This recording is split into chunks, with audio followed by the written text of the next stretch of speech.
Okay, I'm gonna check here on LinkedIn if it shows if we are live. Okay, I'm going to put a comment here. So because it's so hard to know if we are live. Hello guys, we are live. Can you hear us?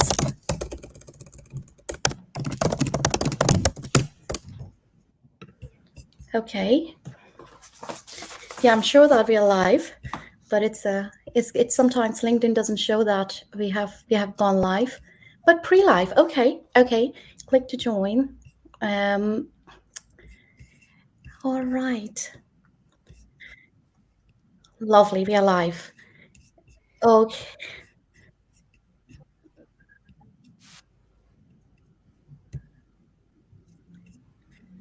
I can hear my own voice.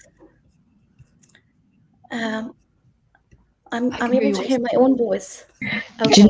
You need to disconnect the sound from the LinkedIn Live Right. Okay. from your computer. Okay. Yes. There is no Mm-hmm. your voice being echoed. It's perfect. Okay. Lovely. Yes, we are live. That's great. Okay, here we go. So, hello everyone. Happy Friday and happy International Women's Day to our amazing, wonderful guest here and from all of us to all of you. And I'm thrilled to have you all here with me on the International Women's Day, a day to celebrate the achievements and contribution of women from around the world, women who constantly add great value to our life. So, welcome to Women in Web3 webinar. I'm Cheryl, your host today, and I'm very glad to be welcoming you to this live event where we are here to celebrate these amazing women with me in Web3 who are constantly creating breakthrough in this space and have created phenomenal innovation and breakthrough already in the Web3 space and are inspiring millions. We will keep this session interactive. So for our audience, please leave your comment, your feedback into the comment section. And as we progress through the stream, I will be monitoring and looking into your questions. And in the end of the session, we will come back to your questions and ask them to our guest here. So thank you. Okay, so I see that Olamide's device. Okay, she tried to join, but it disconnected. All right. So while we wait for Olamide, okay, Toin as well. She's trying to join once again. Okay. So before we kick off, I would like to begin with a moment of silence in the honor of those people who are affected by the conflicts worldwide, mainly the conflicts in Gaza and the war in Ukraine that has impacted hundred thousands of lives.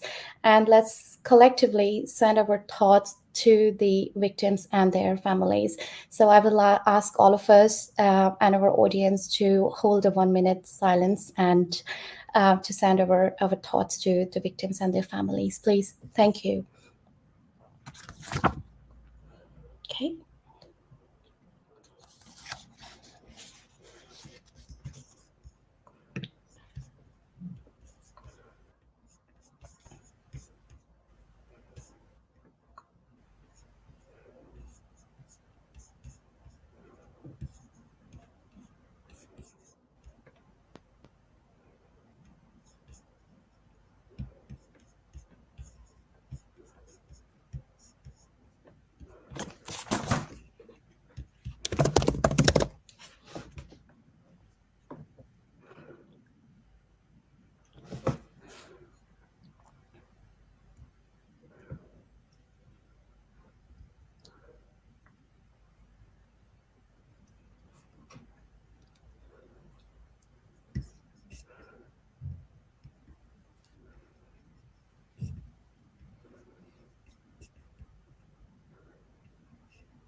Okay. Thank you, everyone.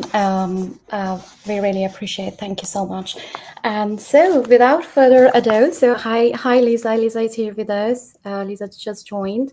and we're still waiting on Olamide and Tawin to join us. So, yes, so without further ado, let's introduce our keynote speakers.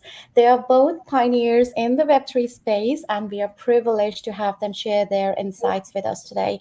So, following these inspiring speakers, we have seven phenomenal female leaders in Web3 joining us today from different cities and different countries. Each one of them bring unique perspective to the table in this whole space.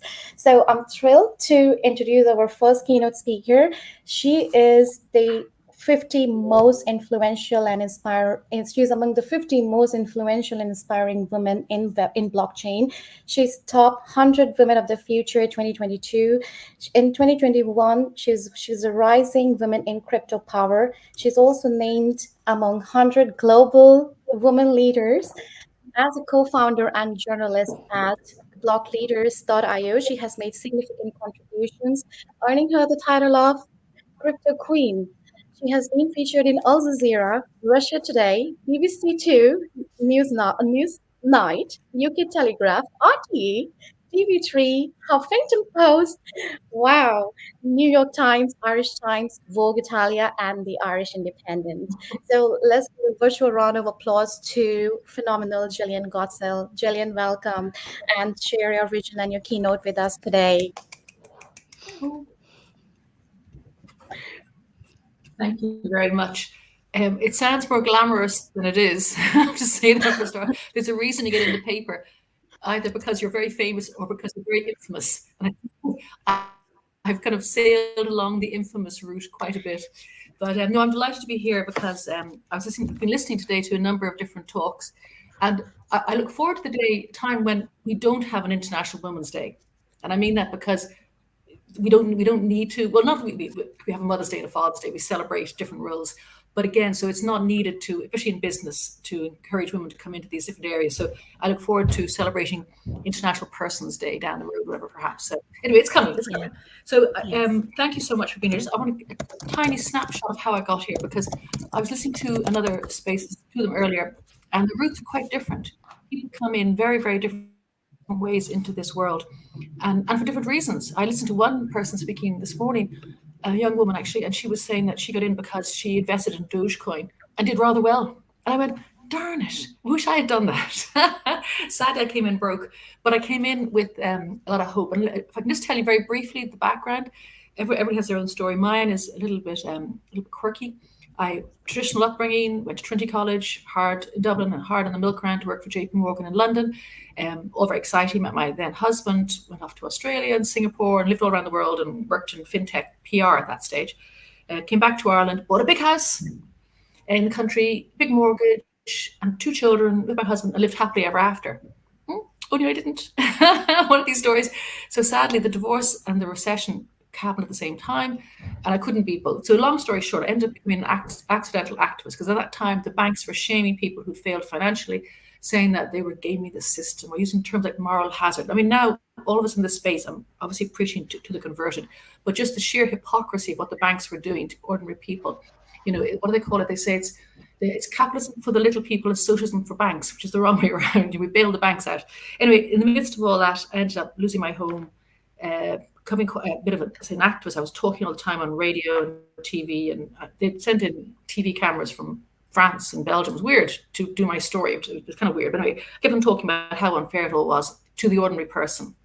Anyway, I got a cash offer to buy my house, but the banks refused me to sell it. They repossessed the home, and I ended up being the first female bankrupt under the new laws. By then, I'm thoroughly activated. I'm like very cross lady, do not cross me. And I realized as well that I was under the laws that we had in Ireland at the time. I wasn't allowed to run for public office because financial failure was seen as somehow a criminal almost activity. And although I hadn't killed anybody, I promise, or stolen or lied or whatever. Anyway, so I brought the Irish government to the High Court, and I argued that my constitutional rights were being infringed, went all the way to the Supreme Court, and I changed the law. And then, because I had changed the law, I had to make good my change, the privilege that I'd got.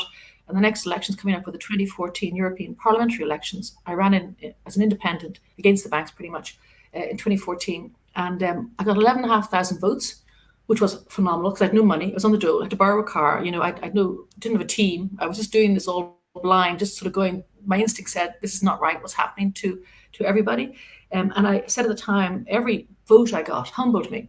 And every vote I didn't get equally humbled me, because why hadn't my condition or my narrative appealed to people, the other, I don't know, 3 million in the country who didn't vote for me.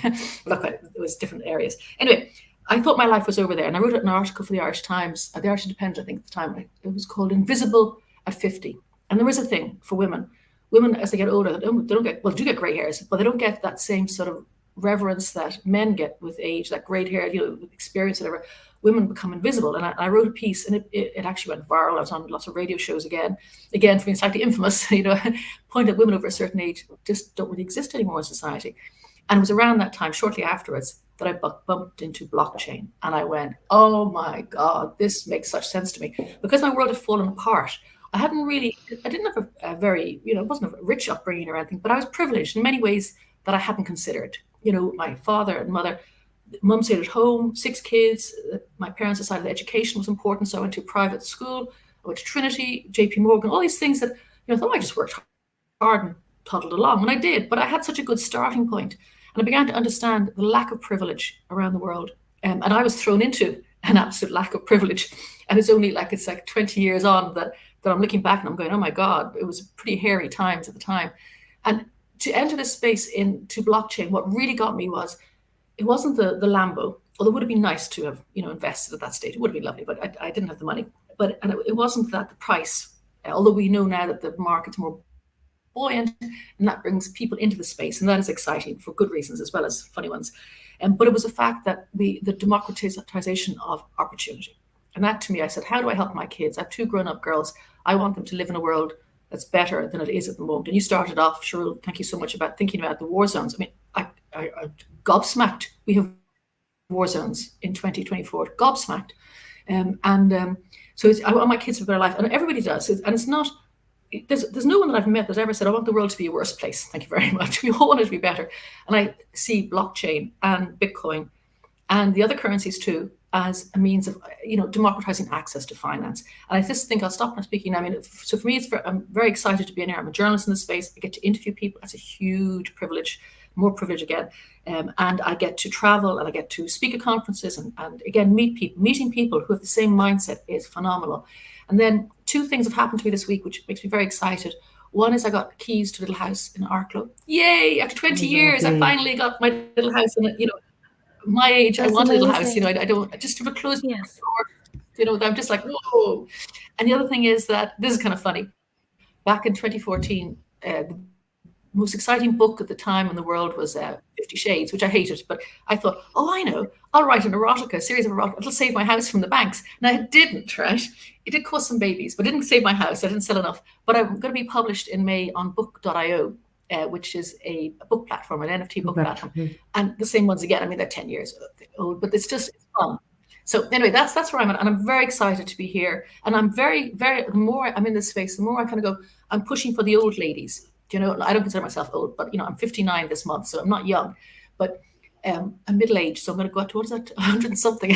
but I think for the older women in this space, I think I need to fly the flag and say, if I can do it, you can do it. Anyway, that's why I'm here. That's why I'm very excited to be here. Thank you very much, Cheryl.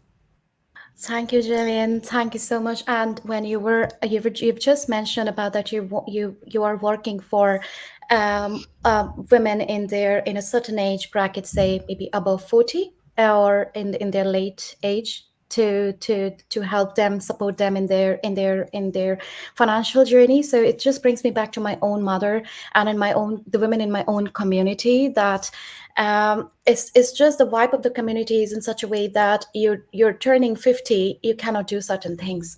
So now you're old, you're not able to do certain functions in the society, like you cannot go for sports, you just cannot do certain things. So I mean, we definitely need to do something about it. And recently I attended a seminar where I met a group they were traveling to Ireland from the United States, and their plan is to work with women in their 50s to rewire their brain to think like 20s, that no, it's just the body that's growing, but you're still young, you still have ideas, you still have innovative person inside of you. So let's reshape our mind, let's reshape that thinking that we grew up with. So this is a beautiful step that you have taken, and I really liked hearing from you that you're working towards democratizing access to the financial world, and your passion for that's mainly your passion for to get into blockchain and crypto. So that's really uh, fascinating to hear, and your stories are very powerful. It was never an easy journey for us. They were all stepping stones. They were challenges. There were pebbles on the way that we have worked so hard to overcome. And I completely connect with you on that, even resonating with your story, that I don't come from a rich family. I come from a lower middle class family, but I had been so privileged in so many different ways. And I also understood the lack of privilege in the world around me and how I can add value in things that I do on day to day. So really beautiful talk and keynote. Any thoughts from the panel or questions for Jillian? Combined, I see there's Jillian. Yes. media in the conversation. Yes. Combined, Jillian, we have 100 years of experience between us. Yeah. And if you look in the room and we're to just add up the rest of the years as well, Yes. combined, we all add immense value to the ecosystems and the families that we belong to. Yes. Absolutely. Lovely. Thank you, Jillian. Thank you. So now our excitement continues. So as we welcome our second keynote speaker, Paula. Paula, you are a visionary leader and innovator in the world of Web3, and you're a founder of a block of crypto project and community. And your group, a block of crypto, is trying to make cryptocurrency and blockchain as simple as ABC. And you have taught over 120,000 students across 186 countries, and you're running the block of crypto meetups, and the journey continues. You also bring 20 years of experience in accounting, business management, operations management, and content creation. Paula, let's give a virtual round of applause to Paula and welcome her to the stage with us. Thanks very much, Paula. And thanks for hosting this today, Sharu, on International Women's Day. I do echo what Jillian said, that maybe one day we won't need it, just we won't need women's panels at events and stuff like that to showcase women, because we'd be just there. But right now, you know, where I live in Ireland, we don't really need it. But I have a privilege that many of you also have in where we live and where we were born, and we're not born into conflict. We're not born into serious poverty. We're not born into apartheid. We're not born into any of that. And we do have immense privilege because of that. I was very privileged when it came to education. Obviously, when you're younger, you don't see the value in it. But I went to school. I hated school, caused as much trouble in school as I possibly could. Went on to college, got my first degree in science, decided that wasn't for me, but decided I loved education, went back to college numerous times. So for me, I was given the gift of education, and I think giving that gift back to other people is hugely, hugely important, especially women. And being online nowadays, there's no more barriers to education. Anybody can start learning stuff if they want to learn stuff. And what I see is the women that come through my groups and the women that come through my courses, these are the people over and above the males that tend to excel. The males, they come in and, you know, they're more speculators, and is there money, what's the quick buck here, and you know, they come in for that side of Web3. And yeah, lots of the women come in for that at the start. They mightn't have been as lucky with their bags of Doge as the lady you knew, Jillian, but lots of them, yeah, they start off as kind of crypto native type people, and then they start seeing their value in the space, that they're immediately welcome to communities. There is no barrier whether you're male or female. It doesn't matter whether you come from Hungary or whether you come from Australia. None of that matters when you're online. And Web3 is so online and so about community and so inclusive that women naturally find their places. And these are the ones that move from speculators to the CEOs and to the marketing managers and to the developers and the other positions in Web3. And you see this more often with women coming through the groups that I run than with men coming through, which is absolutely amazing to be seen. I run, as you mentioned, a block of crypto, and block of crypto we provide online meetups, we provide lots and lots of free education around Web3 and using Web3 and the sexy crypto side of things, as well as the non-sexy technical side of things. And we provide most of that for free. Our groups and everything are for free. And it's about onboarding users so they can start to figure out, well, how can this benefit me? There's platforms out there, there's Web3 blogging platforms out there, just to give an example, or even gaming, Web3 gaming, where people can make $2 and $3 a day playing these games or blogging or doing whatever it is. Now, $2 or $3 a day, it's not going to make an impact on my life at all. I live in Western society. We have life is the way it is. But in some countries, in the Philippines, $3 a day makes a huge, huge difference to the life of somebody. A huge, huge difference. So it's educating these people so they can actually make a living, to educating people from the more developed nations where they would have more capital and they could use things like DeFi to grow their wealth in a more fair way. Because again, their education doesn't matter when they're not going up for credit scores. If they've had bad credit in the past, Web3 gives you an equal footing. And it just makes life more equal, not only for women, but for any minority class, whether it be a religious minority, whether it be a minority because you dropped out of school, you have no education, you don't have, proper banking behind you, whatever that minority is. Web3 removes all of that. So I fully stand with, some of the things that Jillian said in terms of, just making it accessible for everybody and allowing everybody to have that freedom to make the choices without these centralized organizations putting walls up to them and barriers up to them. So I'll stop there. Thank you, Paula. Thank you for your beautiful keynote. Anyone, any thoughts after Paula's keynote speech? I love, Paula, when you mentioned we should have no barriers to education, accessible education for everyone, and allow all of us to have that basic essential freedom for education. Web2 gave that. Web2 actually did make that possible. And COVID accelerated it. Yeah. But Web3, there's still other barriers like qualifications and standardization in different countries and, like medical records, trying to move things from one country to another. There are ways that Web3 and blockchain can really enhance education by having the certificates online and carried within your decentralized identification. And there's ways that Web3 can really help take that a lot further so people can carry their credentials with them wherever they go. Like the people in Ukraine probably trying to, when they've come here as refugees, trying to get copies of their credentials was probably impossible for a certain period of time. Whereas should that information be stored on blockchain and accessible anywhere, that wouldn't have been a barrier for them. Right.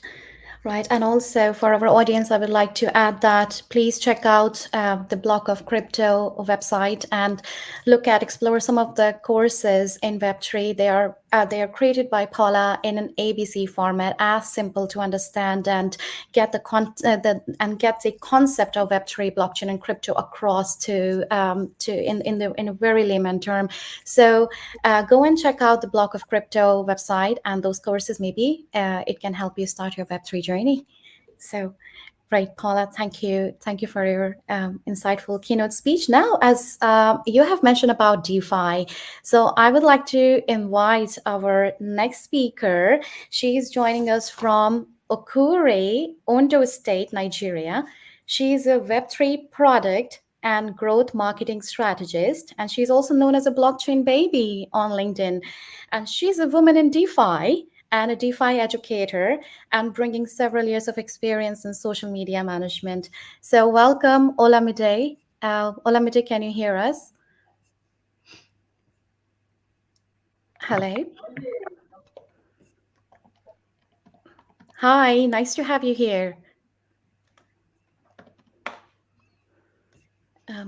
Okay, I think you're on mute, Ola. Yes, I thought you Yes. muted me. Okay. Lovely, So, nice to hear you. Thank you. Welcome.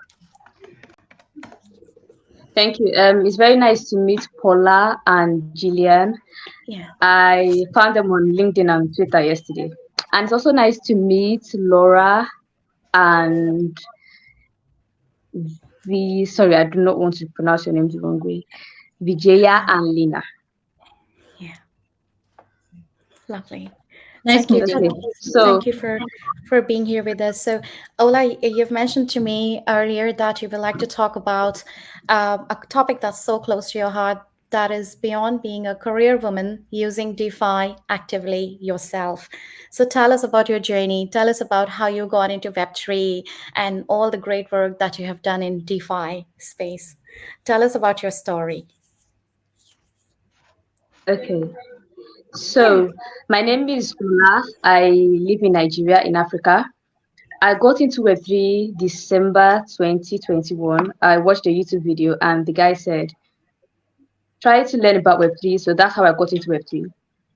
So when I started my journey, it was a bit difficult. I had no direction. I was posting on LinkedIn and reading crypto articles daily, but I wasn't really doing anything that made headway. And then I met Sarah. She is the founder of Women in DeFi. Women in DeFi is a non-profit organization that financially empowers women, especially women in Africa.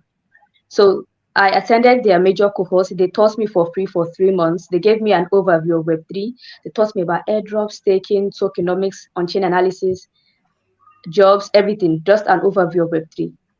So that really, really helped me and gave me direction. And I also work as a community manager at Women in DeFi now.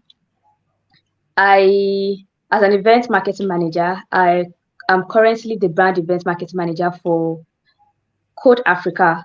So Code Africa is an event that's held for people with technical roles only. And I was also the marketing manager for Beachin Academy. So the topic that I would like to talk about is beyond being a career woman, how to use DeFi effectively yourself. So I think most people, we have professional careers like being a community manager, a social media manager, a project manager, and that's fine. But I really think that you should try to get into DeFi yourself and use these applications yourself. So I recently started using these applications myself, and it has made life very much easier for me. I can easily tell if an article is written by someone who is only a writer and someone who has used what they're writing about. So like I think this year I've used about 200 dApps in Web3. So I spend 1 to 3 hours every day on my laptop participating in bridging, airdrops, and then I've learned a lot about like cross-chain interoperability. I read white papers, and it's just very, very, very good. And it also helps you. Sometimes when you want to apply for a job, they ask if you have experience using DeFi yourself. Now, another thing is it's going to provide you with a lot of knowledge and also the monetary benefits. So let me talk about airdrops. So airdrops are basically free tokens that Web3 companies offer their early community members for free, usually in performance of a particular task. So for example, Venom asked their early users to download their app. Silencio asks people to record the noise in their environment. Some of them ask you to just like follow them on Twitter, just a few simple tasks. And some of them ask you to actually lock and stake your tokens for a few months. Yesterday, I bridged to Karak and Mode Network, just different types of tasks. So what happens is when the companies eventually launch their mainnets, they give out free money to people. And depending on each person's financial status, it can be quite a lot. So for example, my friend Dennis, she has been playing Pixel game for 2 years now, just 2 years. And then so they airdropped her $10,000. That was last week. And many other stories like that. So I really, really think that people, especially women, should try to use these things too, apart from like just being a career person. DeFi is really, really amazing, and you should try to get into it. And lastly, I think women should be permissionless. So most of us, we like to wait until someone advises us. In fact, if anyone ever gives you advice in Web3, you should be very, very grateful because almost nobody cares. So women should be permissionless. You should do things. You should not wait for someone to tell you to do something because no one really is going to tell you to do something. So when you see that someone is doing something and making headway, you go in and you copy that person and model them too. So for example, I have a mentor called Crypto Mama. So she taught me a lot. But then I noticed that, okay, so what does she do? She puts out like 3 threads a day. So I said, okay, let me start doing this too. And it has helped me grow my account and gotten jobs. So thank you very much for inviting me again. It was very nice meeting you guys. Thank you, Ola. Let's give a round of applause for Olamide. You're very inspiring. You have made amazing achievements. You're continuing to grow, and you've beautifully said that women shouldn't be authorized to do things. We should have our own independence to make steps and do things. Beautifully said, Ola. And Olamide is also very interested and into expanding the Web3 space in Africa. So please reach out to Olamide if you're interested in talking to her about expanding your Web3 brand in Africa and have that first chat with her about DeFi and how she's supporting the community in Africa, and also about further expansions. And Olamide, I also enjoy reading 2 of your articles, which I would like to mention. And when our lovely guest speakers and our audience will connect with you, I think I will recommend these 2 articles written by her. Community Management 101, How to Revive a Dying Community. That was a very interesting article. I really enjoyed reading. And in 2022, I lost $1,500 writing gig because of cross-border payment issues and cried that night. So thank you for sharing your story with us. It's a beautiful article written, and I would ask you all to connect with Olamide and read about her articles. Lovely. Thank you for your time. It's lovely to know you, and wish you all the best. Great. Okay. So we'll proceed ahead now. It's time to welcome our next speaker, and she is joining us from Dubai. She's a global head of brand and marketing in the Web3 space. She works on strategic brand initiatives with Web3 firms, and she strongly believes in the transformative power of Web3 and how significant these innovations hold for global decentralization. And Laura, I'm completely with you on this. Well, let's welcome Laura and have a round virtual applause for Laura. Welcome, Laura. Thanks for joining us today. Thank you very much, and thank you for your keynotes and meeting you all of here today. So as Charu will introduce me, thank you very much for your nice introduction. My name is Laura, and I am head of marketing and brand. I have 14 years of experience, and I embarked in this journey of Web3 4 years ago. I started reading on Bitcoin white paper, and I get amazed about the decentralization and how Bitcoin become alive. And then I started to self-educate myself. And so I've been involved in many projects, basically more in blockchain and crypto, the last 4 years. So as you may notice, I'm not originally from Dubai. I'm from Spain, but I moved recently here in Dubai. And just to give you some highlights of what I see from United Arab Emirates, is they are quite friendly in terms of regulations. So there's zero tax. And also you can see that around, this is more or less the statistic that I got, 27% of the population, they are crypto adopters, which is really a good sign. And also we can say that there is a robust infrastructure here in UAE in terms of Web3, which I think I find it quite positive for new startups, but also new companies that want to come to Middle East and evolve and work on Web3. So basically, in the MENA region, it's true that in terms of the women, what we are seeing is still there is a different difficulty for women, most those women who doesn't live in the city, but in the not in the city, it's hard for them to go between the work and the family, because family represent a strong place in their lives.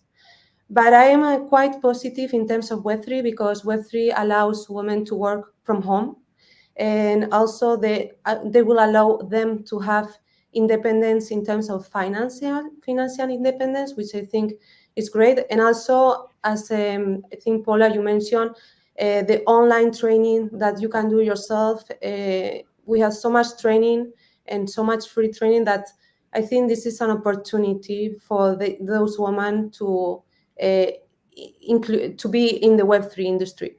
But of course, I think we still have room for improvement here.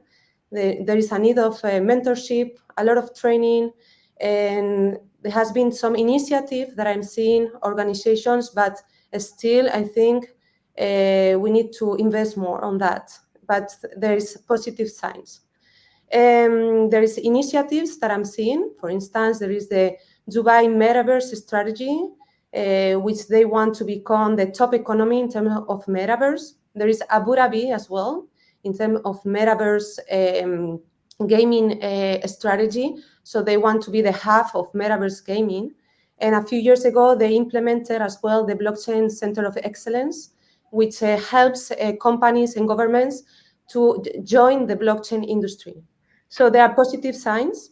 But as I share with you, I think there are still many things to do, and I'm quite positive. So my vision in terms of Web3 for 2024 is more on this decentralization. I think Web3 leverages the power of the blockchain technology and decentralized protocols. What I mean about that is like have more trust, transparency, and data integrity. The other factor that I think is interoperability. What I mean about that is that Web3 leverage or push data, sharing data between different platforms and apps, so that helps the user to navigate within the different ecosystems easily. And the third one is personalized user experience. What I mean is more giving the user the possibility to ride the car.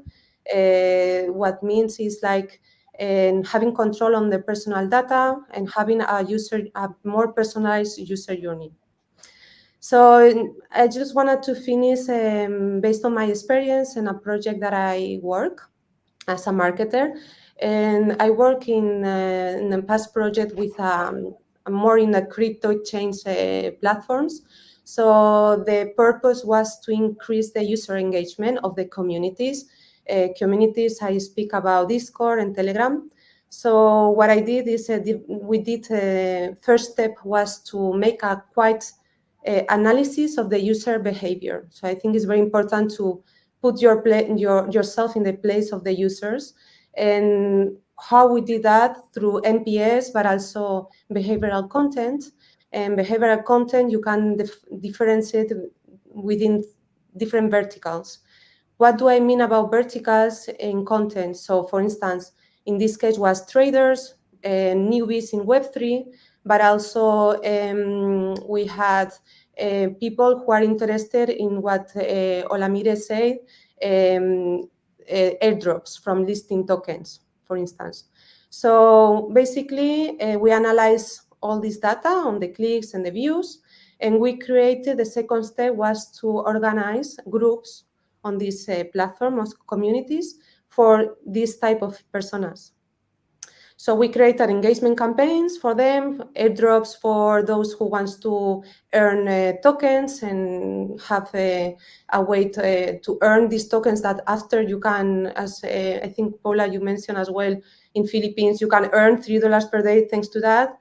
And there was also the traders with trading competitions, trading strategies, but also for newbies in the Web3, we created content, more educational content through video, because video is one of the formats that works better on social. And most of those videos went quite viral. So at the end, the result was quite expected. We increased 50% of user engagement. Also, we got a positive feedback, but also tripling the community users. And another thing that I want to mention is the challenge we encounter, because there's always challenge in this industry. So it's how to scale this strategy globally. So it's very important to have local ambassadors and also create key opinion leaders relationship. So maintain that is very, very important, because those can spread the word among their communities. So that makes viral the strategy you implemented in the close communities that you are building. So just to conclude, I just wanted to say that I think this industry, first of all, is financial inclusion and decentralization. I think there's more, you have more control on your data. Those are factors that for me are very, very important. But also in terms of personally as a marketer, I find quite very innovative industry. Also, you need to be very creative as a marketer. But also those challenges, take it as opportunity for growth. And that's it for me. Thank you. Right, great. Thanks, Laura. Thank No, you. thank you. I think we have so many questions for Laura, but I was thinking when Laura, you have initially mentioned when you began that family is very important for people in UAE and Dubai. I think that's one of the challenges we have in India as well. I see that family is quite important, and that keeps women so busy in their day-to-day life. And that's how I think that's one of the gaps that we need to probably one area that needs to be filled. I think we'll come to Vijaya to talk about that aspect for sure. I'd love to jump in on that as well, Yeah. because it's definitely not unique to these two regions. I'm in Ireland, and okay, our language might have changed, but the role of being a carer, whether it be for your own children and family, or whether it be for your parents or relatives, the role of being a carer in general falls on the women. And my main reason for being in the business that I am is the flexibility of the lifestyle that I can have with my kids, to be a full-time mum and also then be a provider and earn for the family and contribute in a financial way. But it's definitely, I think the only thing that's really changed is the language that we use to describe it, to the language that can be used in other nations. But the core problem, it's still a problem. You know, activities after working hours, when I'm doing school runs with the kids, I can't attend an in-person meetup when everybody's going after the office. Like I can't do any of that. So I think that issue stands wherever you are. Yes. Right. And Laura, I'm just thinking here that so we Can I just jump in very quickly as well, just yes, add to that? Yes, sure. Jillian? Hello? Just very briefly, two things I want to add. One is I totally agree about, especially when you're a mum, a parent with children, and there are certain things you have to pick the child up from the crèche. You have to, do parent teacher. You cannot just not do it. It's not an option. And I remember Anne O'Leary, a local businesswoman here, when she was CEO of Vodafone, she used to say that she insisted that all meetings were between 9 and 5. And there was no 8 o'clock meetings because parents are doing school runs. There was no 6 o'clock meetings because parents are doing pickups and feeding their children and stuff. And she herself didn't have any children, but she said, so it benefited her. She'll actually do sea swimming. So, it benefited the whole company that they had this life balance. And then secondly, one of the things to add in, it hit me like a bolt from the blue. Yesterday, I was interviewing Gracie Chen, who is the managing director of BitGet. So, an exchange recently opened here in Ireland. But she was saying that how would you progress? She's doing Spaces Research, very, very pro women. They have blockchain for women in their as part of their one of their programs. And this one thing she said, I said, how would you progress it? She said, transparency of pay grades. And that's across everything, so that women are not paid less than men doing the same job. And we're in blockchain and Web3, we have that transparency element. And I just thought that was such a powerful thing, an obvious thing. So if you're doing the same job, you get paid the same amount. Anyway, so I just want to add those 2 things on that I think fit into Laura's comments. That's great. Any of our lovely guest speakers have some thoughts to add?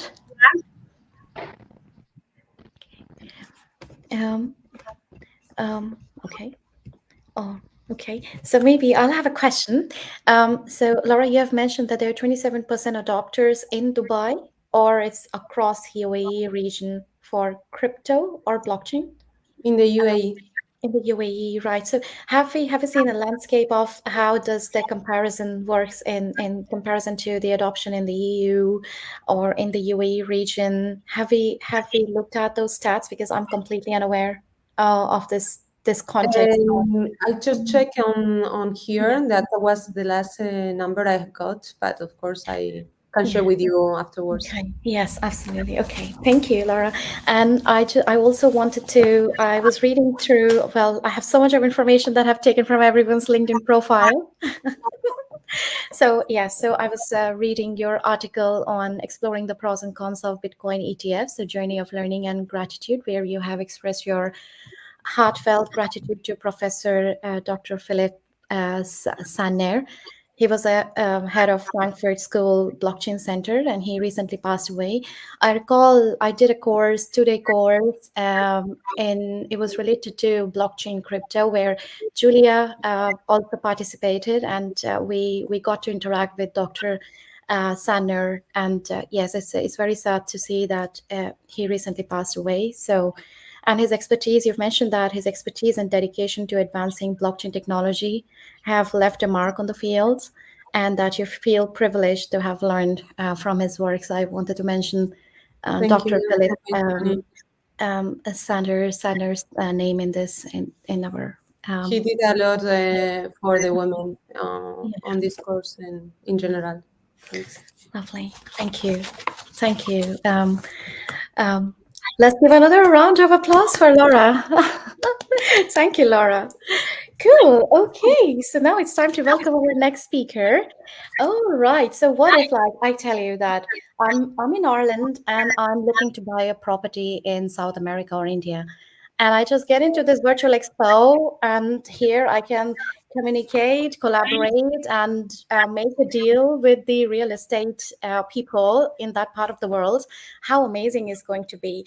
So our next speaker, she is a founder of first ever metaverse for Virtual Property Expo, where you can navigate the future of real estate. You can connect, communicate, and commit to your dream home instantaneously. It's amazing. She is a woman in leadership and holds the chair of CEO and previously founder roles. Let's welcome Vijaya. Hi, Vijaya. Thanks a lot, Sharon. Hi, Vijay is joining us from India, and Vijay, you're a founder of TerraTerry. Tell us about your journey in Web3 and how TerraTerry came about. Yeah, sure. First of all, thanks a lot to you, Sharon, for having me today for this webinar. And also a very happy Women's Day to all the wonderful and inspiring women over here. And to brief about my journey towards TerraTerry, actually my career started with I did my master's in finance, and I worked with few of the MNCs. Capital IQ is one of them, which is now called as S&P Global. And also I worked with one of the private equity firm based in New York. And but my calling was always towards the entrepreneurship. So I resigned my job and joined my husband's business, which is into real estate. We were into real estate consultancy. It was a, I would say it was a success financially, because we were able to generate good amount of revenue and also managed to expand our business to different locations through franchisee network.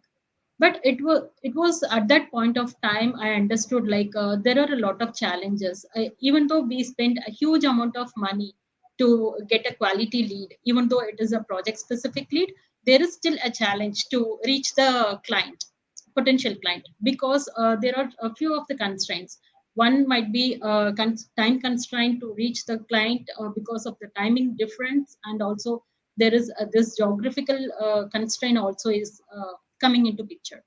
And I basically thought that, what if we can use the current available technology, the advanced technology in the real estate space, so that we can enhance the entire property search experience to the next level.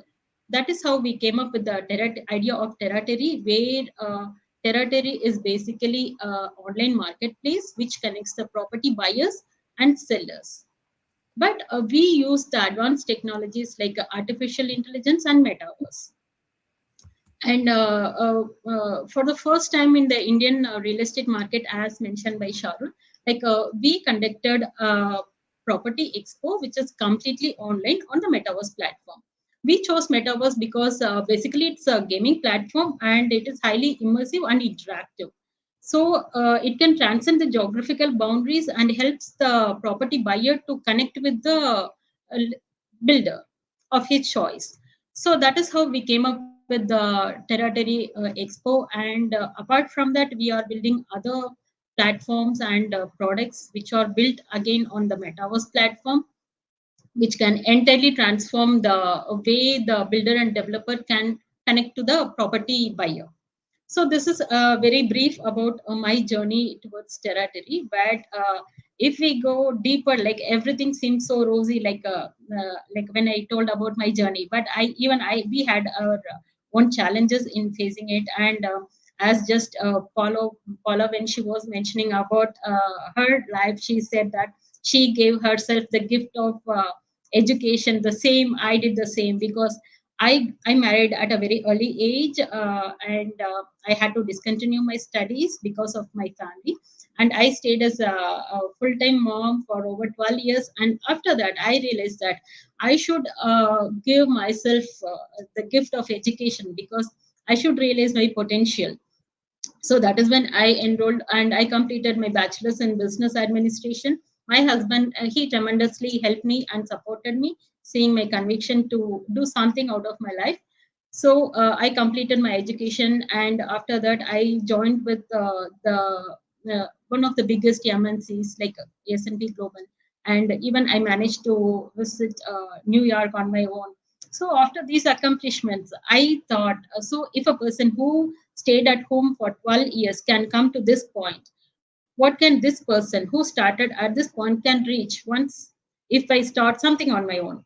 So that is where I got into this entrepreneurship. That's a very small brief about my history, Sharon. Incredible, Vijaya, incredible. Guests, do we have any questions for Vijaya? Any new thoughts? Beautiful. Yes, Laura, go ahead. Hi, Jaja. It's Hi, amazing Laura. to know. Hi, it's amazing to know your story. I would like to know, like, beyond the motivations that you have to build your own thing, um, what was the one, that one motivation that keeps you going when things are not really well? We enter the bear market, then we go to, it's always like this, like a roller coaster Yes, in yes. market and in emotions. So I would like to know your perspective in this and how you keep yourself accountable, to do the things that you need to do to be successful. So, yeah, contributing to the family is a great thing, but at the same time, I always think, like, I was not aware that I'm an ambitious person when I got married. But after staying at home for almost 12 years, I during that time I just educated myself. Like I used to read a lot, and I used to teach my kids, and they aced in their education. Like my elder daughter, she got into IIT, which is considered as the highest education in India. And my younger one also, like both of them, they aced in their education. That is when I thought, yes, even when I have a potential within me, it's time for me to explore that as well. Because once the kids are grown up, they'll be having their own work, but I'll be left alone at home. So that was one motivation which started me to take action. And I'm happy that I took that stage. And for me, as you said, yes, there is always the graph going up and down, both in career, in emotions, everything. So I'm a person who personally believe that every woman should have two basic qualities. One is the emotional intelligence, so that it is easier for her to navigate any challenges in her life. So I built that over a period of time. And the second is confidence. So I always believe we should have confidence over ourselves, whatever it is. So these True, two which aspects help me to get to yes. this journey. Absolutely, absolutely, and also just one point that comes in my mind, which I fully abide by is, and also on today's day, International Women's Day, they when I'm hearing all your stories, all your successes, obviously they were never easy. There were so many Yeah. hardships behind it. You have overcome with your own courage, your power, your commitment, your consistency, and with support of communities as well. There are people who come in our life, they support us in this journey. But I believe, like after listening to you, I truly believe that we have so much of untapped potential inside of us. This is a word that I use a lot of time. I always remind myself of this word, that you have so much of untapped potential inside of you, that you can do anything you put your energy, your heart into, your dedication and discipline and commitment into. So I think you are one of the examples of that untapped potential in every woman, that you can do incredible things, and Thanks. nothing is really impossible now. Yeah. Beautiful, Vijaya. Thank you. And yes, on Metaverse side, we have so many subject matter experts among us in Metaverse. So Jillian and Lisa are working on creating a breakthrough in Metaverse. You have already did the first Irish pub in the Metaverse, and a lot of great work that you're doing in Metaverse Foundation. And we also have Laura. Laura spoke about, Laura, you mentioned about Dubai Metaverse strategy and Abu Dhabi gaming strategy, though. So there is so much happening into metaverse space. And Julia and Christina, who are not here with us today, they are creating a breakthrough in metaverse and gaming for the brands. So there is so much of knowledge, and let's connect on where we can add value to each other. Great, lovely, Vidya. Thank you, Thank thank you. you. Amazing. Okay, so now, okay, so all right, guys, I want to ask you: do we need to take a break for 2 minutes and then we come back, or we continue? It's How do you feel? We can go Okay, ahead. we have okay, Can we lovely. We continue? have yeah. Oh, lovely. Okay, so we have three lovely ladies to talk to now. All right, so I don't see Laura here. Laura is here. Okay, Laura. Okay, you're on not on the stage. To the stage. Okay, sorry about it. Something just happened. Right. Okay, Laura. So I'll hello, Laura. Let's welcome Laura. Laura is joining us from Spain. Laura and I met in the block of crypto meetup through Paula. Paula, thank you so much. It was nice to know Laura through the block of crypto events. Laura, you are a LinkedIn top business development voice, and you all are so amazing. When I went through your LinkedIn's, I'm like, wow, there is so much to say about these women. They have achieved so much in their careers and their life, and the value they are bringing to the world. It's phenomenal. You are a business mentor, Laura, and you're a consultant and a startup advisor, and you're so passionate about Web3. Something very unique about you that I found from your LinkedIn profile is that I think that there's a lot of plagiarism today in, in my intros. All right, so Laura, I found out that you're exploring the intersection of cyber psychology, behavioral economics and the online environment. That was very intriguing. It's a very deep this particular statement has a very deep meaning to it, and yeah, so we would like to know from you. And you also bring great expertise in marketing. You have helped artists in their NFT projects. So Laura, tell us, what are you up to? What is your story? Tell us your vision for 2024 in Web3 and in life and overall career. All right. Well, hello everyone. I'm super happy to be here. Thank you, Cheryl, for the invite. Um, I'm beyond excited to be sharing a stage with all of you girls. Super intelligent and strong woman. I don't need more, you know, I don't need more role models. We have a lot here. As Paula was saying, like there is a zillion years of experience, just in this room. So take advantage of that, people in the public. Go ahead and connect with each one of these amazing women because I think that you will be amazed, by their talents and also their kindness. So that's the most important thing. All right. Well, my name is Laura Bolaños. By day, I teach several subjects related to digital business, communication, and social networks. And by night, I am a consultant for startups, almost all of them in the software as a service business, and also Web3 projects. Um, I work there as mostly as business coach and also sometimes as fractional CMO. Um, the fractional CMO, I have to explain because most people doesn't know, is just like a part-time management position that I take inside of a project, and for a fraction of the cost. So it's pretty cool for new projects and startups. What else? Well, I'm from Costa Rica, as you must know. So pura vida, everyone. I have been living in Spain for the past 12 years already. And how do I enter the Web3 space? This is interesting. By curiosity. I think that curiosity was the initial kickoff, for me into the Web3 space. Then just because someone hired me to be CMO, a Chief Marketing Officer for a project. It was a gaming, or it is a gaming, leveraging on blockchain technology and cryptocurrencies for transactions.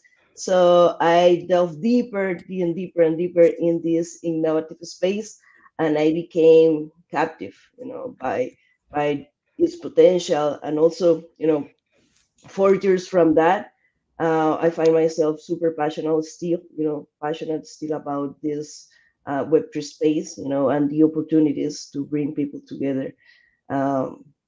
This is amazing.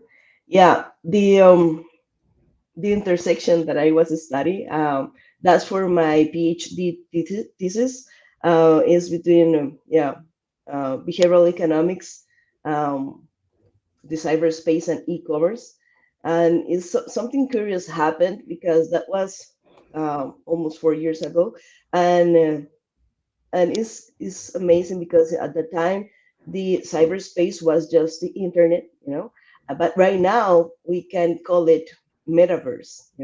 So right now I'm I'm thinking about, I'm writing and I'm still researching stuff, because metaverse is something that is going to change the way that we interact with each other, and the way that we take decisions, and the way that we um, you know just engage, with each other. So Web3 is for everyone, people. So I think if you are thinking about getting started with this, just take the lead, follow this woman here. I'm pretty sure that they have been releasing a lot of um, educational, informational, and also entertainment content on their accounts, and that's the first step. And something that I would like to give today is on the mindset. You know, Cheryl asked me, that to share a message for the women on from my own experience, on this International Women's Day. And I think that the only message that I want to share with you all is just go ahead and maintain a mindset of constant learning and adaptability. Because in business, as in life, everything is constantly changing, and the ability to learn new skills, to adapt to new circumstances, and to remain agile in the face of challenges is essential for long-term success. So as we can see, with all the previous women that have been talking before me, all of them has been facing changing, and their ability to be agile and to learn stuff. As Vijaya, for example, she's it's amazing. Um, so yeah, so by maintaining a mindset, you will be open to new ideas, be willing to experiment, and just go ahead and be ready to face any challenge that comes to your way. So remember that every obstacle is an opportunity. We might not see it that way when it happens, but it is an opportunity maybe to pivot from one side to another, or to leave that idea behind and start something new, and just go ahead, grow, learn, and adapt. The quicker you fail, the quicker you recover. So go ahead and cultivate just those qualities as an entrepreneur. And yeah, and that's it. Yeah, great. Beautifully said, Laura. Any thoughts from the group? Um, okay, in the meantime, I'll just read it. Sorry. Okay, Jillian? Yes. Could I jump in? Yes, Jillian, sure. Just very quickly. Sorry, I'm uh, everyone, everyone's amazing, but I just loved all the points. And actually, Laura, you pulled through some of them, and Paula said earlier as well. As women, we sometimes we think it's a disadvantage because we have to be a caregiver. Women traditionally are, but that can be an opportunity. So maybe, as you said, maybe if you are at home minding kids, or you can't do other things, it might give you time to reflect. Well, where do I want to go? There's a challenge there that my career is not a straight line like a man's might be. It's definitely defaulted, but that could bring in new things. And I know that for me, the activism and everything that I did, it put me full-time writing. I'm so grateful. Otherwise, I'd be doing PR. But now I do a lot more journalism, which I much prefer to enjoy. And I think women are very good. They say women are able to multitask. It's we're able to juggle things. Even it's not so much multitasking, so we can baby on hip, dinner on the oven, whatever things we're doing, answering emails. And that makes us really powerful in this Web3 world where flexibility and sort of almost the gig economy is to the fore, and we can do that very well. So I really think, and learn what you said very succinctly, Laura. Learn, grow. I don't know, whatever it was, but just do it. Absolutely, well said. Lovely, beautiful. Absolutely, Laura. I just want to read a lovely comment that came for you. Hi, Laura. It's from Sue. Hi, Laura. Great to see you again. I know Laura from our day as alumni of Professor Dr. Werner Korb. You have come a long way on International Women's Day. Well done. So that's a lovely comment just right in front of my screen. And for Vijaya, Vijay as well. See your comments. I think it would be good to expand to the UK. People could have metaverse mask. I think there are several opportunities here to explore. And now, as Laura said, yes, constantly changing and being agile in our own lives, adapting and to new circumstances, constantly seeking new opportunities is very important for long-term success. And also from my own experience of life, I continue to amplify my voice. Amplifying your voice is so important, your skill set, because if you're not going to tell, nobody is going to know what you're capable of. So for me, amplifying works so much, a lot. It has shown results, as well as networking, constantly meet people, networking, and get to know them on a personal level. I think there are other aspects that I personally feel have helped me grow as a human being, as a woman, and I'm still nurturing Yeah, thank you to all of you. You're very inspiring, and yeah, you're my star. Love you guys. Okay, so all right, so lovely, beautiful, beautiful. It's all going great, and we are on time as well. Now we have to talk to two more amazing ladies here. Now let's welcome our next speaker, Toin. Toin, can you hear us? Hi, Toin. I can maybe. Oh, Toin, I can't see her on the screen. Okay, so it's all right. Okay, so we move forward while Toin joins us. Okay, yeah, she's not here with us. Okay, so we are gonna move to our next speaker. So I wanted to say that the intersection of sustainability, innovation, blockchain, and metaverse sounds very exciting to me. And now we are going to transport you to a world where innovation meets sustainability. As we welcome our next speaker, the founder of Metaverse Tourism Association, co-founder of blockleaders.io, um, Lisa. Lisa, welcome. A round of applause for Lisa. Thank you, Sharul. Can you hear me? Yes, yes, we do. And I just Lisa, I also love. wanted to say, sorry, apologies, I missed out on one thing. I also wanted to say that you're a visionary with a master's in international tourism, passionately exploring the potentials of virtual world environments for a more sustainable future. And your brainchild, Orchards Near Me, which champions local food, regenerative farming, and blockchain technology that you're exploring for food traceability is phenomenal. Okay, now we'll hand over the floor to you. Thank you, Sharul. You're so positive, and your energy and encouragement. I need more of that. I could have sitting beside me every day. That's what I would like. Thank you. Thank you. I'm so honored to be here, and I didn't realize I'd be sharing the stage with all of you guys. So I'm quite overwhelmed, to say the least. I suppose my journey is a little bit different. I had a tourism business in the world of Web2. And I brought people foraging and exploring wild herbs and picking mushrooms and secret hideouts. So I was very much in the ground, on the ground, and bringing people in and educating them about the wild food around us. That was what I did, and still kind of what I do, but it's very seasonal. In the world of Web2. And before that, I had a background in about 15 years experience as a marketer.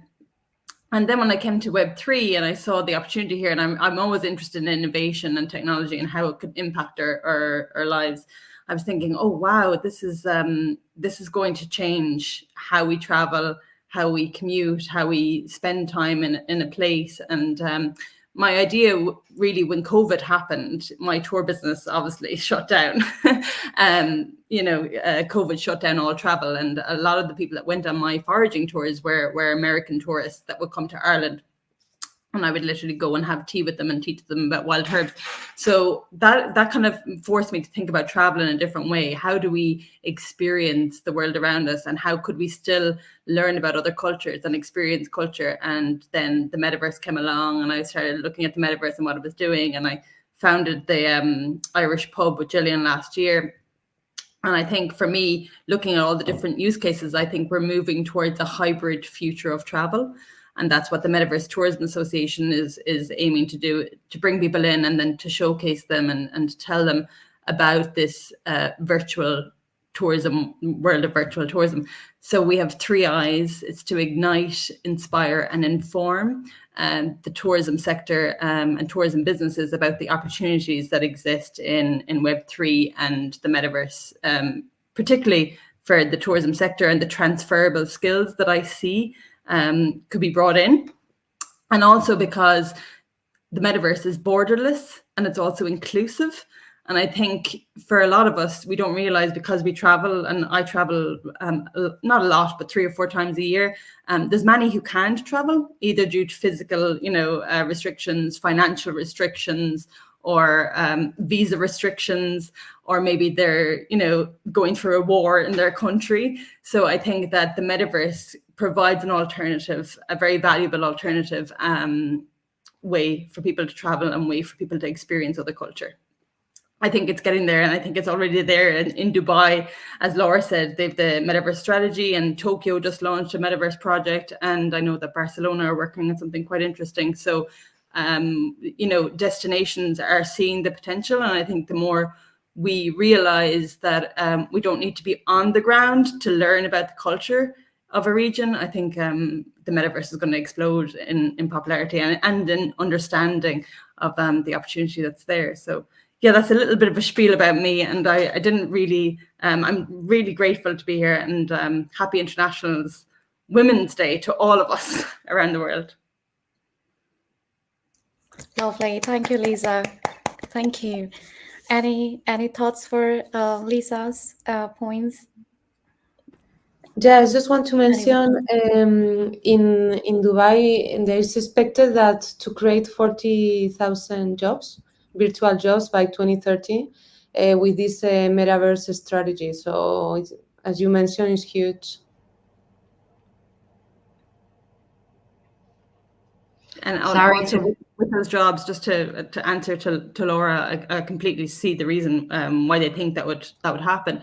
I was reading a report yesterday, and the tourism industry, it's very important for employment in our economy.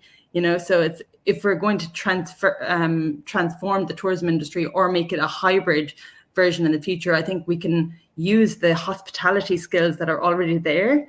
If people are trained in hospitality, they're trained in how to welcome people to a destination. So Web3 really should be looking at, Web3 and blockchain projects in general should be really looking at those people that are already trained in how to communicate and provide that warm welcome feeling.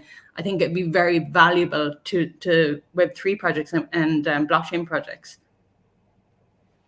Sorry to cut across you. I actually have to jump out. I do apologize for not being able to listen to the last few. Yeah. Everybody's been so inspirational. And thank you so much, Sharu, for hosting today. And Paula, before you leave, would you have some last minute thoughts to share with women on today's day? Just a quick one. Just do it. Yeah, just do it. Just do it. Believe in yourself and do it. Yes, absolutely. Thank you very Paula. much, everybody. Thank you. It was lovely to have you here. I'll see you soon. Bye-bye. Great. Okay. Lovely. Any more questions for Lisa? Okay. So I think if we then move forward, we go ahead, and we are on time. We have 10 minutes to go. Okay, let's welcome Towin. Towin, hi. Can you hear us? Hi. Good afternoon, everyone. Good afternoon. Hello. So Towin is joining. Hi. Nice to have you here. So you're joining us from Nigeria, and Towin is and you are a top social media marketing voice. You are into Web3 as a Web3 educator. You're also a life coach and social media manager. And when I see updates from Towin on WhatsApp or on LinkedIn, what I see is she puts God and faith at first in everything she does. So every task and every project Towin is taking, she's always has God and faith. So that's something unique that I find from Towin's profile and everything that she does. I came across. Lovely. Towin, recently you have also organized some smart money workshop for women, and that's a great initiative. Women in developing countries and obviously in developed nations as well, we need more financial knowledge. We need to know how to invest our money right. So yes, Towin, tell us about all the great work that you are doing in Nigeria. Okay, good afternoon, everyone. Good afternoon, Olamide, everyone that has spoken. I think the person that left the other time, I really learned a lot from her. She was talking of like the achievement and everything. I was really impressed to do more, because if she can do that at that age, definitely I'm still young to do more. Yes, I still have a lot of things to do. Thank you so much for this privilege. My name is Towin. I'm a Web3 educator and a social media manager. And I joined, I get into the Web3 space last year, March, after my NYC. So I was looking for what to do after graduation and everything. So I got into the Web3 space. I learned Web3 content writing in the Web3 space, DeFi, just the peripheral of DeFi, NFT and all. So after my lesson, after the class, which Web3 Influencer Network organized for Nigerians like us that just graduated and would like to go into the Web3 space, I noticed that a lot of Nigerians does not know anything about Web3. So I decided to leverage LinkedIn. So when I started my journey, some people will come to my DM and ask me, is Web3 websites? Even recently, when I posted Web3, what Cheryl said about um, International Women's Day, and people will be joining us. A lot of people were asking me, what's this Web3 all about? So what I do is educate people out there that, okay, this is Web3, the new generation, like the internet, what you need to know about Web3 decentralized. So I educate people, open their eyes, open their knowledge to Web3, how they can gain. You can be a social media manager and get into the Web3 space. You can be a content writer and get into the Web3 space. You just need the basic knowledge and to improve yourself. So that's what I've been doing, and we've reached out to a lot of people.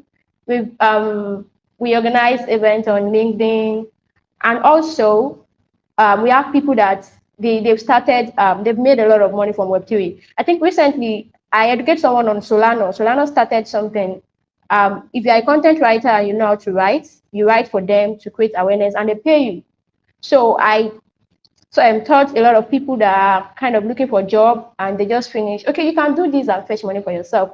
Just need to get into the Web3 space and have the basic knowledge, and that's all you have to do. So that I've been preaching the gospel of Web3, helping people, because that's my major goal. My major goal is to make sure that a lot of Nigerians, especially youth, don't look for a job, but get job themselves, in the sense that you have the skill to get the job, not to be looking for the job.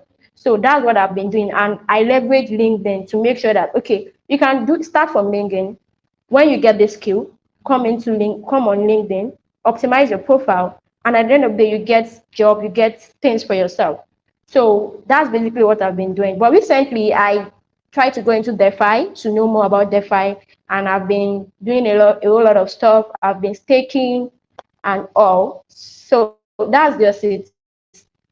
My network is really kind of bad here. So that's. Oh, okay. I think Toin just dropped off, probably network issue. But phenomenal. I think Olamide, have you known Toin before? Hello. No. Okay, so I think it's a great opportunity for you both to collaborate. You both are, Olamide and Toyin are great change maker in Nigeria, in the continent of Africa. I think there is a huge potential to grow the knowledge of Web3, and I see the changes already happening through women like yourselves who are constantly innovating, constantly driving the society for the change. I think there is a huge opportunity here to collaborate and continue to take steps towards bringing more women into Web3. It's phenomenal what you both are doing in your part of the world. Yeah, so I also would like to mention one of the codes from Toin. She's phenomenal. She's creating wonderful content on LinkedIn and educating the masses around the world. That she says that she's here. She's back again. Okay. Hello, Toin. So sorry, my network is really bad here, because like this place I am, the network is so bad, so it's very difficult to. Yes, not at all. That's all right. That's all right. We were just saying, I was just talking to Olamide that there is a great opportunity here for you to collaborate and make the change and exponentially increase the change that you're already working towards. It's phenomenal what you both are doing in Africa. Now, I was just going to mention one of the codes that I saw on your LinkedIn is that you will always remain stagnant if you disregard the daily process of self-improvement.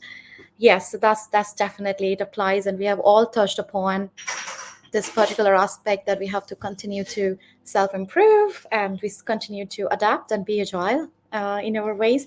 Okay, and one more quote which I read on Towin's profile is, "I'm going very, very far and it will be easy for me." It's such a motivational quote. It's so inspiring. And once, long time ago, 10 years ago, a friend of mine told me the same thing. "Cheryl, you are going very, very far. You're going to go to the countries. You're going to travel the world." And that happened for me. So your quote, it brought me back to the memories that I had from 10 years ago, and it's still happening. The growth and the journey is still happening, and I'm not alone in this. I have amazing, beautiful people like yourselves helping me in this journey. Thank you, Toin. It's lovely, beautiful to have listened to you all. Okay, so all right. So yes, so reach out to Toin and ask her how she can help you enhance your social media presence in both Web 2 and Web 3, and yeah, just have that chat. And more opportunities will come out of it. Now, before we wrap up, we know we have 5 minutes to go. I know we all have shared our message on International Women's Day for women, but I would want you all to take a minute, and I'm going to share few pointers here in our private chat, and please pick one of the pointers. Maybe what do you fight for? First one is that. Second is what one thing you're proud of. Third, what makes you happy at work, and what inspires you. So if you all can pick one that resonates with you the most, and and give your message before we wrap up today's webinar. And yes, we can take 1 minute to think about. Okay. Yeah. Yeah, Sharul. So I Okay, picked the question, what makes you happy at work? Yes. Basically, I'm a workaholic. So work itself is a pleasureful thing for me. I can sit and work forever. So that's what makes me happy. Right. I think I was also so workaholic, and I found pleasure in my work, and I really loved it. All the time I was executing one task or another, but in the lieu of that, I forgot to spend time in the nature recently. So I'm making sure that I'm having my walks. I'm nailing the gym, even if I know that there is something that I have to do, but I'm making sure now I have to, on the count of 1, 2, 3, I'm getting up and I'm packing my bags and hitting the gym, or maybe going to a hike. Yes, sometimes I think we are so passionate about our work we can forget the nature time.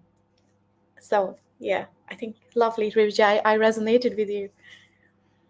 Okay, and who would like to go next if we have given a thought already?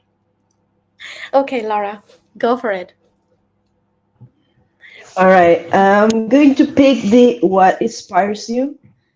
I got that super clear. As a woman in business, I get inspo from the women in my family, um, from my grandma that Yes. she was one of the first women to run back in Costa Rica to run their own bed and breakfast at the time. That was not like, we are going to think about 19, 1920 something. So that's a long time ago. And then my mom, my grandma, she used to run a events and catering business. And then my mom, she's a pediatric nurse, but she has also her own business on real estate, and on, she used to run a kids clothing shop as well. My auntie, she's an amazing finance woman. She has taught me a lot. So all of them, hardworking women. That's when I get where I get my inspo from. Um, Also, I have the opportunity to be surrounded by a strong and extremely smart woman, as you all here. And there is it's amazing, how you can get in touch with such beautiful women around the world in this social media, on LinkedIn, and everyone is just a click away.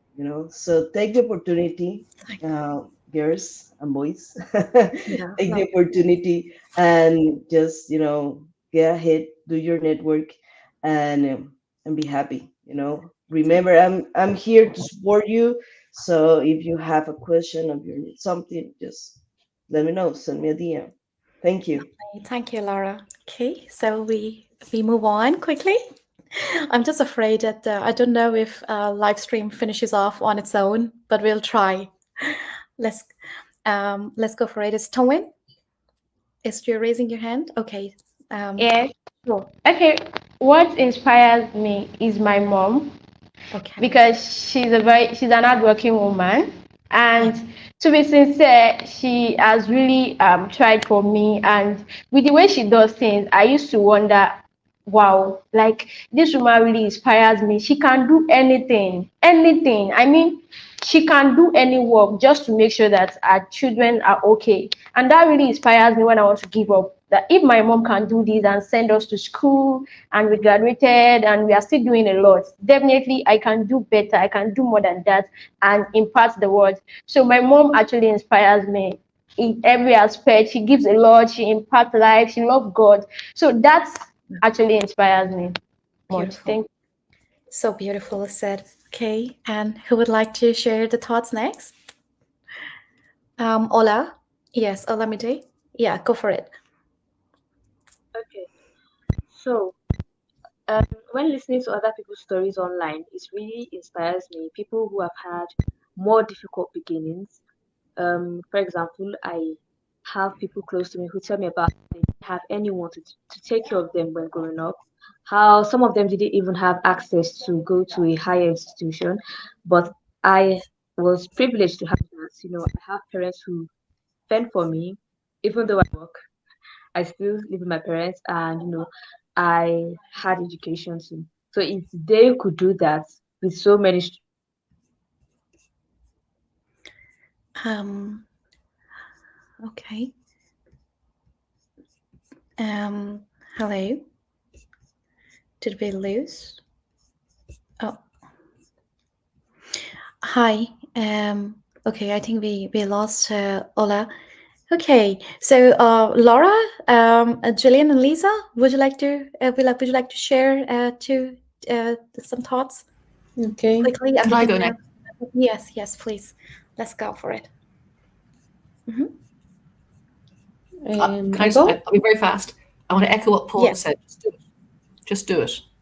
That's my thing. But I have to go myself now. I have to just do it myself. Yeah. Thank you very Okay. much, everybody, for a Lovely, fantastic day. Jillian. Thank you. For running. Thank you. Lovely. Thank you for your time. Really an honor. Okay. Thank you. No, pleasure of all mine. Thank you.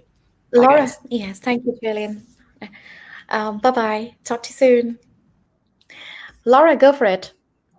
So I think for me, what I realized during these past years is more to pay attention on we all work and we have businesses, but I think at the end it's a matter of people.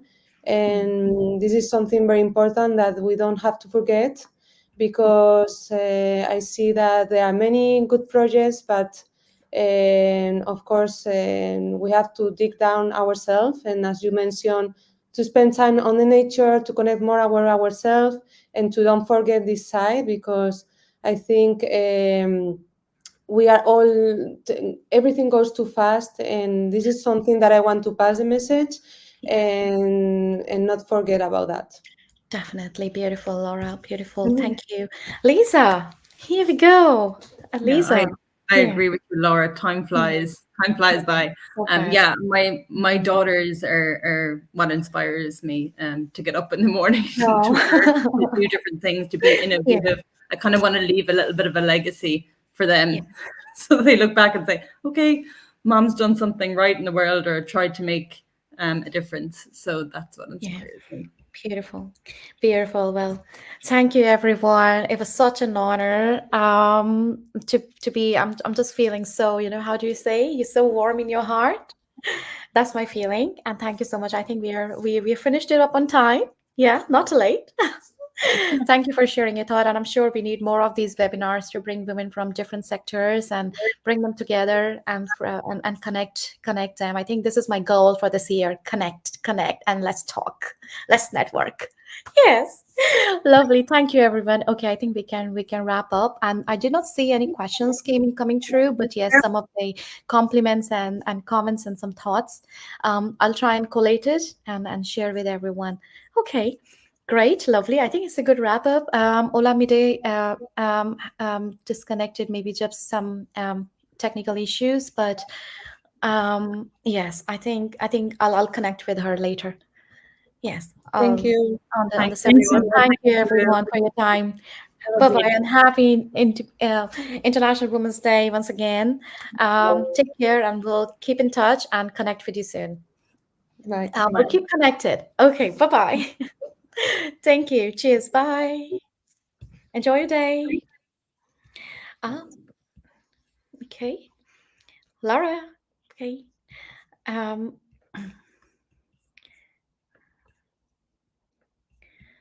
hello.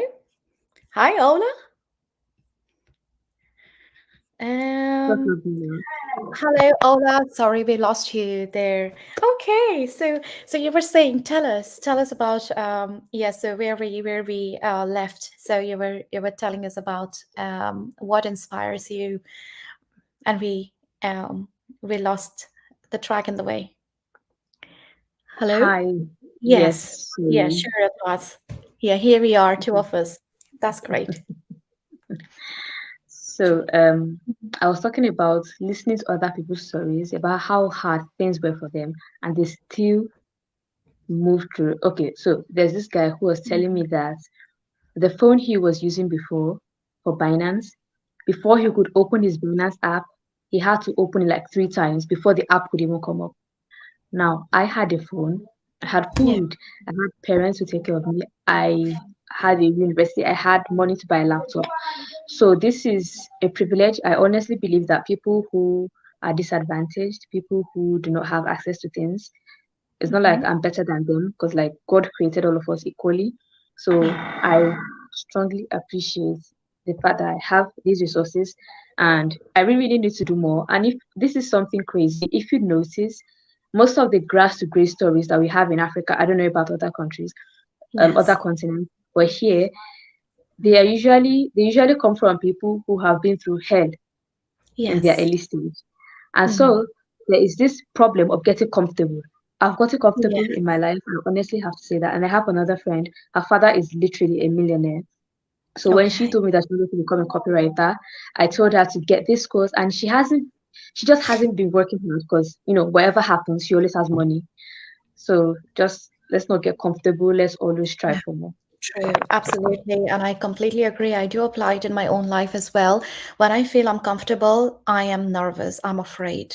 I have anxiety because I hate that feeling of being comfortable. Because if I'm comfortable, I'm not growing. And there have been stages in my life when I realized that I'm getting saturated, and I needed to do something to make myself go uncomfortable again. Because with getting uncomfortable is when we evolve, when we become a better version of ourselves. True, true. And it's scary. It's scary. It takes some determination, some dedication to become uncomfortable and to go on that path. But that's a path to success. I agree with you, Ola. Yes, beautiful, beautiful. And so what's up next for you? So what are you going to be main goals for 2024? I think Well, you I've and started Towin learning. I think Okay. you and Towin should definitely collaborate. Yes, And definitely. yeah, I will reach out to her. So can I definitely. ask about the other speakers? Am I like the only person left? Yes, exactly. So everybody had to head off. But it's great. We are Okay. still live and people are still listening to us. So that's Okay. fantastic. And I've Yes. seen myself that when women come together, they collaborate on the shared value, or project where they share the similar mutual interest. I think that's where the impact happens. So when we are alone, we can do a little, but when we are together, or be Okay. in a group of people who share the similar interests and mindset like yours, then I think a bigger impact happens. So I see that in yourselves and Towin, and let's keep talking, and I'm sure there will be some opportunities to grow together. Yes. For Yes. 2024, we started learning Yeah. project management. Okay. So my goal is to become a Great. project manager and start Okay. hosting events, cool events. Yes, absolutely. And that's the way to go for sure. Hmm. Sharing knowledge, and also when you share knowledge, you learn as well at the same time. Yes. So I want to Yes. say two things. First off, I absolutely love your voice. Like, oh my Oh, God. thank you. Such a soothing voice. Like, so sad. I feel like even if you get angry, like you can't even get Oh, angry. no. No, I can't get Mm. angry. Yes, yeah, Like, yeah, yeah. it's something like, It will, I'm so angry. yes, that's And right. It will be all rhythmic. I am so angry today. No, don't talk to me. No, and I I'm used very, to live very in hard to England. get angry. Mhm. I used to live in England, but I never got to Okay. go to Yes. Ireland. So maybe Okay. someday I'll Yes. come to So, Ireland. oh yes, absolutely. Why not? So tell us, I saw from your profile that you lived in the UK. So what made you move back to home in Nigeria? My dad finished his PhD. He went Oh, there for his very good. PhD. So when he was Okay. done, he went back. Mhm. Okay, right. And you would want to come back again for more, maybe international Mm, exposure point of view. I would not really like to live in England, but yes, just to Okay. come visit. Yes. Okay. Okay. And Ola, may I ask you how life in Nigeria currently, where you are from, Akure, Ondo State, looks like? So, what is your day to day there? Okay. Can you share with me? Mhm. Ondo State is like a very peaceful state compared to other states. So there's not Okay. much here, there's not much noise, not much activities to be honest. Now for Okay. me, every day I have classes. I attend a university. I study biomedical technology. So I have classes. I had classes today. Very nice. And I also write threads. I work as a ghostwriter. So I write about one, two, three threads a day. Then I also try to grow my account. I'm actively applying for jobs soon. Okay. Um, and then I am currently working as an events marketing manager for Code Africa. That's amazing. Um, I participate in DeFi. I usually do that around 12 a.m. to 1 a.m. Wow. Yes. Yeah. And I like taking naps. My family Taking thinks naps. it's crazy, but I like taking naps. And that's perfect. That's perfect. Here, you know about Spain, we take siesta. You know about India, we take an afternoon nap as well because it's so hot. Mhm. But I think naps are good. It helps you revive and get you set for the rest of the day. But like for Oh, example, for Nigerians are me, like that. no, My, oh, for my me, family members feel like I'm so lazy. Like my little sister, she's like, "Why are you always sleeping?" no, because your brain is functioning so much, so your brain is consuming a lot of energy. You're working on so many great projects. So you're studying, and at the same time you're working in DeFi. So there is so much of brain activity that's happening. So that makes us sleep definitely. It happens to me too when I'm doing multiple tasks. I need more Yeah. sleep than usually. Yes, so that's okay. And the weather as well can make a difference too. If it's a hotter place, people tend to take more naps. Yeah. When I was in India, I used to take naps. But in Ireland, I lost that habit. As you know, in Ireland, the UK, we are not in the habit of Women very taking slow. naps. So I lost that. But if I was in India, I would be taking my naps like an hour or two every day, like my parents do. And now I wonder, how do they take 2 hours nap every day? But yeah, but that's just the weather. Yeah, yeah. So makes it lovely, Ola, and you're amazing. Beautiful work you have done, and I think what we all we women should do is. Sometimes we do so much. We are always overperforming and performing. Sometimes we do overperform because we want to accomplish. We are ambitious, but we forget what we have accomplished so far. So I do active scripting. I write down the work that I have accomplished in the last 1 month. For example, now for my 2024, January and February had been great months for me. So, but at times it's so easy to forget what you have accomplished. So I think it's so important to do your scripting and write down your own accomplishments. That's right. I did stage one. Now it's the time to move on to stage two. But I think it's important to calculate and evaluate your own um, yeah, your own targets and the work accomplished. Definitely, that's what I would recommend. Thank you. I'm writing that down. I've been taking Yes, notes. So active scripting. absolutely. Active scripting is so important, and you won't believe I have two books. I have one book here that's a really big diary, and that's full of my scripting. And there is one in my bedroom. That's another scripting that I do in the night before I sleep. So, and it really helps me so much. I have my sticky notes as well. I have my notes everywhere around me. So I think this helps me so much. Like sticky notes also help me so much. So I have these notes everywhere because when you're in, as like you're a woman like you are working on multiple projects. So it's so important to write down everything that you're doing in stages. All right, this week what I'm going to do, next week what I'm going to do, my whole vision for my February, my vision for March. I think that really helps me so much. And once you start doing it, you will gradually find out what works for you in terms of scripting, and you will get better at it. But I think it's so important. Sometimes we are doing tasks in our head, but when you write it down, you get more clarity on, right, okay, this is where I reached. And then you get a clarity on, okay, from here I need to continue and do something more.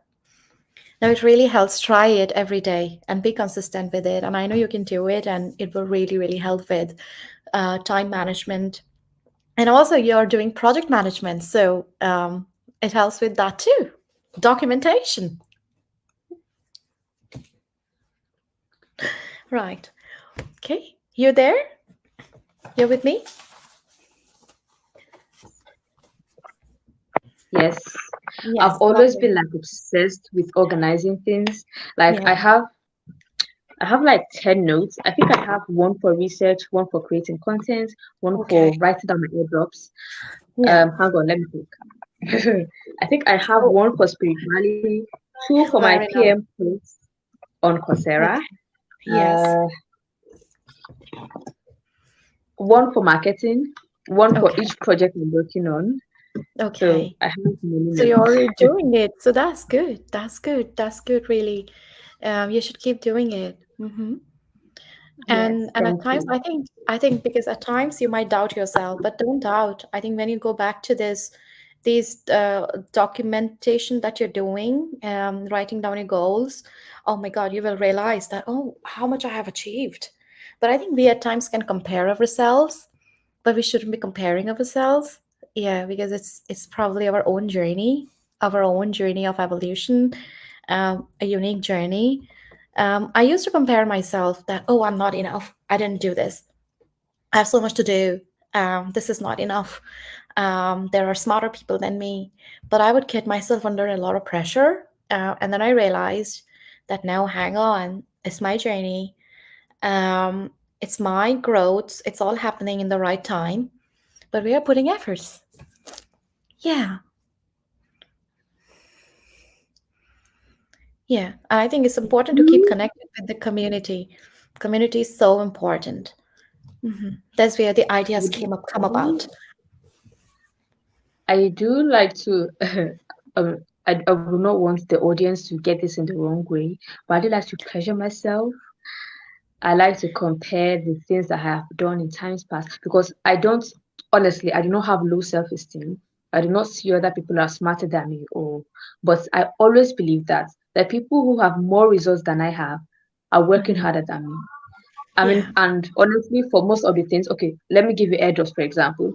I have a friend who has done like maybe like 120 this year, and I've done only Mhm. 60. So Yeah. obviously, when that person starts winning more and getting more results, I know that I didn't dedicate as much time as they have. But then you also want to consider your circumstances. For example, I am in a university. I cannot do as much as he does.